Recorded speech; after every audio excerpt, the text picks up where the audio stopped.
हाँ जी। नमस्ते, नमस्कार, सत श्री अकाल, सलाम अलैकुम। मैं आपको एक छोटी सी बीमारी के बारे में बताने जा रहा हूँ जिसको कहते हैं पाइलोनाइडल डिजीज।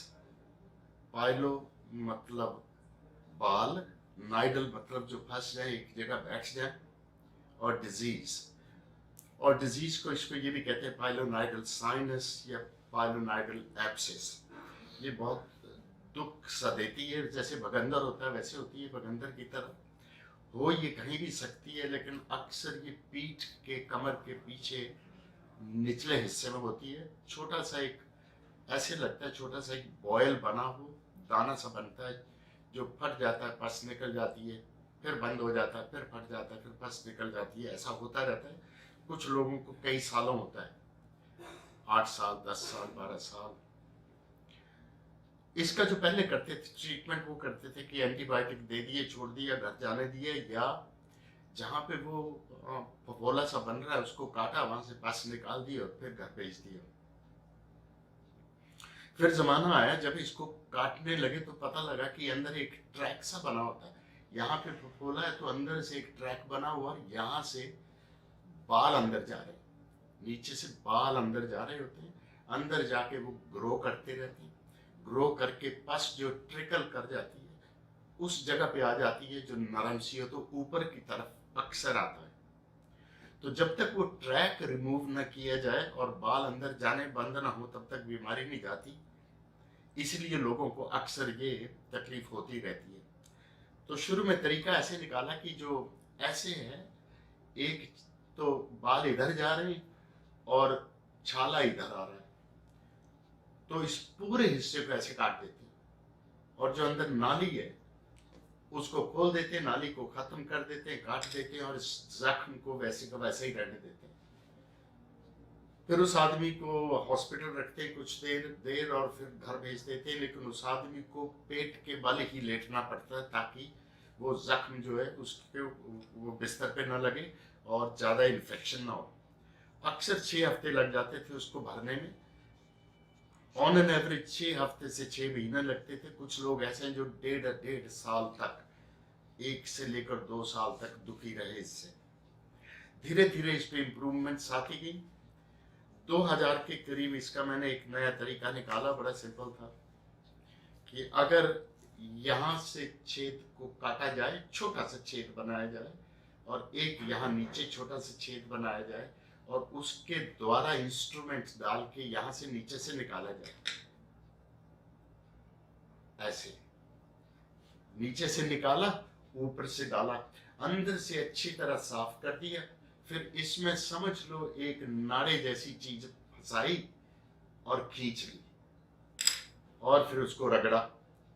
तो नाला जैसे है ऐसे ऐसे रगड़ा, तो नाली का एक एक एंड साफ हो गया, और कोई बाल वगैरह थे वो भी निकल गया, और उसको बाहर निकाल दिया। फिर दोबारा इंस्ट्रूमेंट डाला, और उस नाड़े को, जो स्टेराइल नाड़ा उसमें बीटाडीन लगी हो वगैरह वगैरह ताकि इन्फेक्शन ना हो, उसको ऊपर खींचा, एक एंड उसका ऊपर से निकाल दिया, एक एंड नीचे से निकाल दिया, छोटी छोटी पट्टी की, आदमी को घर भेज दो।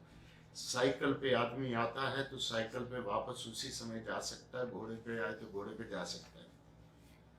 उसको कोई छुट्टी नहीं लेनी पड़ती, बिस्तर पे बंधना नहीं पड़ता, दफ्तर से आता है, दफ्तर चला जाता है, लंच टाइम में ऑपरेशन किया, चला गया। इस ऑपरेशन के ये फायदे हुए कि दूसरे दिन वो नाड़ा ऊपर से पकड़ा, खींचा, बाहर फेंका, और छोटी सी पट्टी कर दी, और उसको रोज कहा कि तो नहाया कर, अच्छी तरह से सफाई किया कर, और ड्राई सूखा रखा कर, और कोई जरूरत हो तो वापस आ जाए। और इसमें अच्छी बात यह है कि इसमें एंटीबायोटिक भी देने की जरूरत नहीं पड़ती। मैं अक्सर डबल एंटीबायोटिक ऑपरेशन से 1 घंटा पहले उसको देता हूँ, ताकि जब कट लगाएं तो जो खून निकले उसमें एंटीबायोटिक आ जाए, उससे हीलिंग बहुत अच्छी हो जाती है। ये कुदरती कली की फोटो है, मैं आपको दे दूंगा, आप उसमें डाल देना। ये देखो,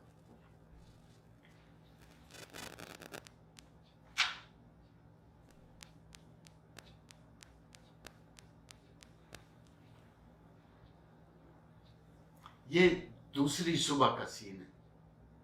इसको 3 जगह बाल जा रहे थे तो तीनों जगह से वो नाड़ा सा डाला हुआ है, दूसरी तरफ निकला हुआ है।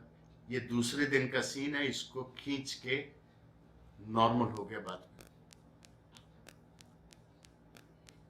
ठीक है, तो कहने का मतलब ये है कि नए नए तरीके इजाद करते हैं डॉक्टर लोग, वो इसलिए करते हैं ताकि आदमी का भला हो, जल्दी से जल्दी वो ठीक हो जाए, समय न लगे उनको हीलिंग में, और बार बार वो तकलीफ ना।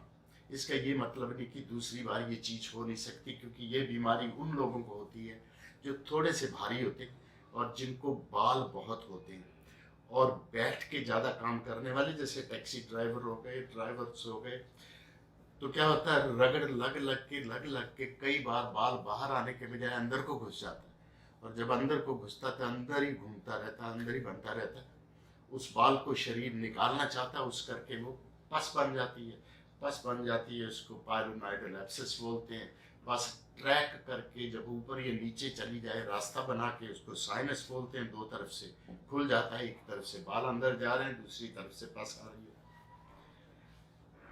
हालांकि तरीका अच्छा है, बहुत अच्छा है, लेटेस्ट है, और कई ऑपरेशन कर चुका हूँ, लेकिन इसका मतलब ये नहीं कि कभी कॉम्प्लिकेशन नहीं हो सकती। कई बार तो कॉम्प्लिकेशन, आप सुई दिखाओ किसी को, वही बेहोश हो जाता, तो कॉम्प्लिकेशन तो कभी भी हो सकती है। लेकिन कॉम्प्लिकेशन का पता होना हमें जरूरी है, और उसके लिए पहले से तैयारी करके रखना बड़ा जरूरी है।